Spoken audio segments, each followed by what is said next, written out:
बस चाहते हैं गरीब मरे, और गरीब चाल भी है मरने लायक, कोई खड़ा भी नहीं होता है। हम इतना जानते हैं। वो उतने बड़े पदवी पे बैठ के कह रहा है कि हम ओबीसी और एससी को देखना तक नहीं चाहते हैं। कौन कह रहा है? अरे हमारे माननीय मुख्यमंत्री आदित्यनाथ योगी जी, उनके लिए लड़कियों के लिए इतना सभी इज्जत हो तो बताइएगा। वो जो जनता दरबार में दिखाते हैं और जो उनका पीठ पीछे है ना, वो कहीं अगले लेवल पे है। अगर हमारी जगह कोई और लड़की होती ना, इतना हम कह दे रहे हैं वो घर से निकलना बंद कर देती। इसलिए लड़ रहे हैं कि वो खत्म हो जाए, जड़ से खत्म हो जाए भोसड़ी। मेरा भाई मेरे पापा के साथ रहता था मुंबई में, और वही इलेक्ट्रिशियन का काम है मेरे पापा का, गैरेज का, जो रोड साइड का काम करते हैं, वही काम सीख रहा था। सीखते सीखते फिर उसकी शादी का, अपनी शादी को खुद उसने बोला, और हम लोग शादी के लिए राजी हुए। उसकी शादी भी पड़ी और उसकी शादी भी हो रही थी। और उसने समझ लीजिए जो झगड़ा वगैरह होता था, मम्मी कहती थी तू झगड़ा करा था, ऐसे कहा शादी करिए, वो लड़की की जिंदगी खराब हो जाएगी। तो मम्मी ऐसा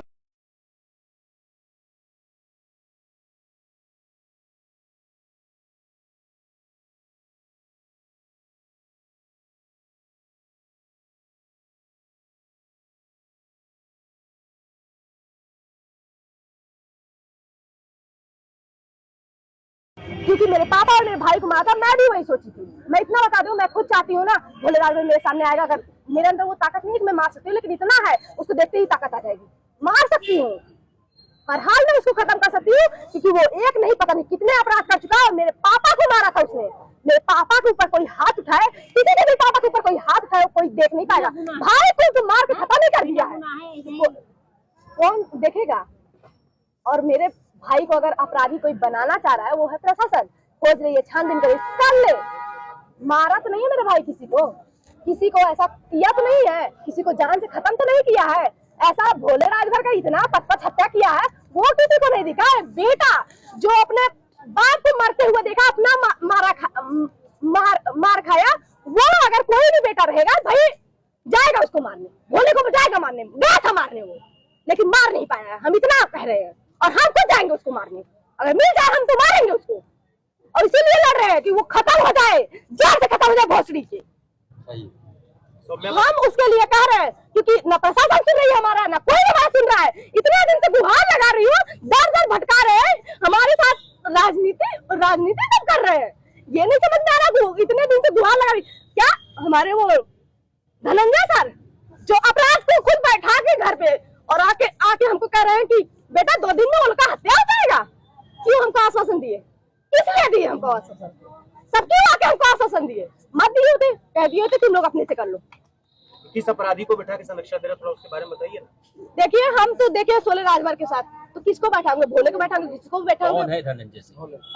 ये कोई तो है, आए थे हमारे घर जिस दिन मेरे भाई का बॉडी था, आए और कह रहे हैं बेटा, जैसे कि हमको सब लोग समझाए, और उन्होंने ये बोला कि बेटा वो लोग मारे जाएंगे, तुम टेंशन मत लो, ऐसा इतना बड़ा अपराध किया वो लोग नहीं बचेंगे। तो भाई हम भी कहे कि भाई ऐसे सामने इंसान बोल रहा है तो करेगा, लेकिन कुछ नहीं हुआ सर।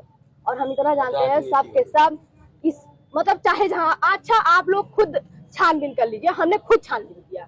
बीजेपी के सदस्य कहीं भी रहते हैं, अभी तक तो हम सरकार के खिलाफ नहीं जा रहे थे, लेकिन अब सरकार के खिलाफ जा रहे हैं, क्योंकि बीजेपी के सदस्य कहीं भी जाते हैं, अगर लड़की के साथ रेप होता है तो लड़की की गलती लाके बात को सल्ट किया जाता है, अगर लड़की के साथ रेप भी होता है तो उसको भी सल्ट किया जाता है, अगर बीजेपी के सदस्य है उसको बचा लिया जाता है। आज तक बीजेपी के सदस्य कोई भी अपराध किए हैं, कहीं कुछ नहीं हुआ वो लोग का। हम कैसे हम इतने दिन से गुहार मार रहे हैं, इसीलिए नहीं हो रहा है क्योंकि वो लोग बीजेपी के सदस्य हैं, इसीलिए नहीं हो रहा है। समय इसी भाजपा सरकार में तो रवि यादव को मौत की घाट उतारा गया, पुलिस वालों ने इनकाउंटर कर दिया। उसका देखिए अपराधी था गया, लेकिन हम इतना जानते हैं कि उसका कहीं संरक्षण नहीं था ना, बीजेपी के सदस्य में कोई संरक्षण नहीं था। अगर बीजेपी के सदस्य में संरक्षण होता तो वो भी बचता, तब नहीं मारा जाता, तब वो नहीं मारा जाता, वो भी बचता, तब हमें न्याय नहीं मिलता। हम खाली इधर से उधर से इधर खाली रोते तिलकते और कुछ नहीं होता। 49 दिन हो गया, एक अपराधी के इनकाउंटर होने के बाद अब क्यों नहीं हो रहा आपके साथ? बस बचाया जा रहा है सर, कितनी बार बोला जाए, बचाया जा रहा है। आप जानते हैं मेरे भाई को ऊपर ये लोग आरोप लगाना चाहते हैं, मेरा भाई किसका मर्डर किया मेरे सामने लाया जाए, मैं यही चाहती हूँ, मेरे सामने लाए जिसका भी मर्डर किया हो। अगर कोई लड़का लड़के में झगड़ा करता है मेरे भाई का अपराध है, मेरे भाइयों ने पापा को मार के गिरा दिए, वो कभी किसी को नहीं दिखा। हम डर रहे थे, 2 एम्बुलेंस मिले, वो किसी को नहीं दिखा। ये सबको दिख रहा है। आप सुबह से बैठी धंधे पे, तो अब तक कोई किसी ने आपसे पूछताछ की आके? कौन पूछताछ करेगा? कोई बोलने लायक है जो पूछताछ करने आएंगे?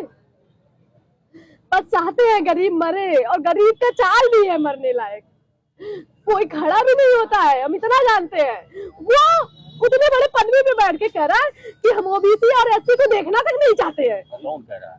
अरे हमारे माननीय मुख्यमंत्री आदित्यनाथ योगी जी, उनके लिए लड़कियों के लिए इतना सा भी इज्जत हो तो बताइएगा। वो जो जनता दरबार में दिखाते हैं और जो उनका पीठ पीछे है ना, वो कहीं अगले लेवल पे है। अगर हमारी जगह कोई और लड़की होती ना, इतना हम कह दे रहे हैं, वो घर से निकलना बंद कर देती। वो घर से निकलना क्या, वो किसी समाज से किसी से बात नहीं करती। जितना वो इंसान अभद्र भाषा से बात किया है ना, जिस तरीके से वो बात किया है, कि हम कह रहे हैं कोई भी लड़की होती बाहर नहीं निकलती। हमारे माननीय मुख्यमंत्री आदित्यनाथ योगी जी। 1 मिनट में समय बताइए ना उस घटनाक्रम को, क्या कहा उन्होंने? 1 मिनट में पूरी बात बताइए ना, 1 मिनट में बताइए पूरी बात। देखिए सर, बात सीधी सी हम बता रहे हैं, इंसाफ वही देगा, क्योंकि बचा भी वही रहा है, इसीलिए हम नहीं बोल रहे। जो बात है वो सामने है आप लोग की। आप बताना नहीं चाह रहे? क्यों नहीं बता जा रहे? आप समझ रहे हैं, क्योंकि इंसाफ तो वही देगा ना, और कौन देगा? हम किसी और से गुहार लगा नहीं सकते, उसी से लगाएंगे। दिया था अपराधियों को, कुछ नहीं बोला था, कह रहे बस अभद्र भाषा यूज किया गया है, कुछ नहीं किया गया है। अब हम वो भी बोलेंगे तो यही होगा कि तुम जब हमारे खिलाफ ही हो तो क्यों करें इंसाफ? समय इतनी हिम्मत है आपके पास, लेकिन मुख्यमंत्री के खिलाफ एक शब्द बोलने का? सर बोलने की बात है, हिम्मत भी है, बोल भी सकते हैं। बात ये है, इंसाफ उसी से लेना है। और जनता तो यही जानती है कि अरे वो बहन बेटियों का रिस्पेक्ट करता है। अरे भाई, कभी कोने में जाके मिलके तो देखो, तुम्हें वो अच्छी तरह से तुम्हारी औकात बता के भेजेगा। अच्छी तरह से सीधा बोल रहा था कि ओबीसी एससी को नहीं देते, लेकिन हमारे समाज के लोग जो हमारे साथ गए थे, डॉक्टर विनोद सांसद, उन्होंने एक जबान नहीं बल्कि सर कर रहे थे। अच्छा, अखिलेश यादव से भी आप मिली, योगी जी से मिली, दोनों में कुछ आपको अंतर मालूम पड़ता है? जमीन आसमान का अंतर है सर, जमीन आसमान का। क्या अंतर है? एक इंसान होता है जो बैठाता है, पूछता है, हाल चाल पूछता है, कहता है बेटा, आश्वासन देता है, नहीं करना रहता फिर भी आश्वासन देता है।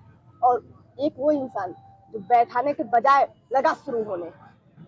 अब क्या ही बोलना है उसमें। अखिलेश यादव द्वारा आपको मदद दी गई थी, उन्होंने कहा भी था कि जब मदद की जरूरत पड़ेगी हम आपके साथ हैं, उसको लेके क्या कहना है आपका? अब मदद चाहिए, आइए। देखिए, हमें तो अब मदद चाहिए ना।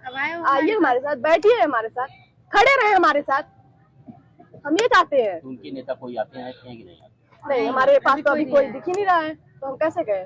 क्या संदेश देना चाहेंगे आप? अब बस चाहते हैं इंसानियत के नाते सब हमारे साथ खड़े रहेंगे तो भी होगा कि नहीं होगा, हम तो यही जानते हैं। आज नहीं तो कल, यहाँ पे जब तक हम मर नहीं जाएंगे तब तक प्रशासन नहीं सुनेगी, तब भी नहीं सुनेगी, वो भी बात है, तब भी नहीं सुनेगी। कोई भी मर जाए उससे प्रशासन और सरकार को कोई फर्क नहीं।